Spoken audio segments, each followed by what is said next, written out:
In this guide, I'm going to show you how to use Chrome Remote Desktop. This is Aiden from JustBoz, and before we get into this guide, make sure to like the video and subscribe to the channel with all notifications on. It really does help with the channel, and it lets us know that you want more content like this, so we greatly appreciate it. If at any point throughout this guide you did have any questions, just ask them down in the comment section below, and we can help you out further. I'm going to be doing my best to reply to every single comment down there.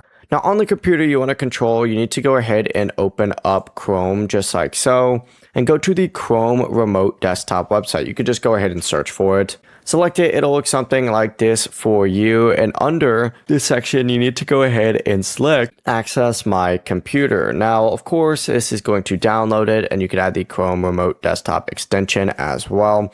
I have both of these already set up. But choose a name for the computer, create a PIN, and then hit start and refresh the page to confirm that the Chrome computer shows is online. Then you need to go ahead and install the Chrome Remote Desktop app on your phone and sign in with the same Google account. Select your computer from the device list, enter that PIN, and just like that, you now have control over your computer using your phone. You can move your finger to control the cursor, tap to click, and use the keyboard icon to type. And you can also open up the three-dot menu for additional controls and display settings. Before you do leave, make sure to like the video and subscribe to the channel with all notifications on. It really does help with the channel, and it lets us know that you want more content like this. We'd greatly appreciate it. And if at any point throughout this guide you did have any questions, just ask them down in the comment section below, and we can help you out further. I'm going to be doing my best to reply to every single comment down there. Peace.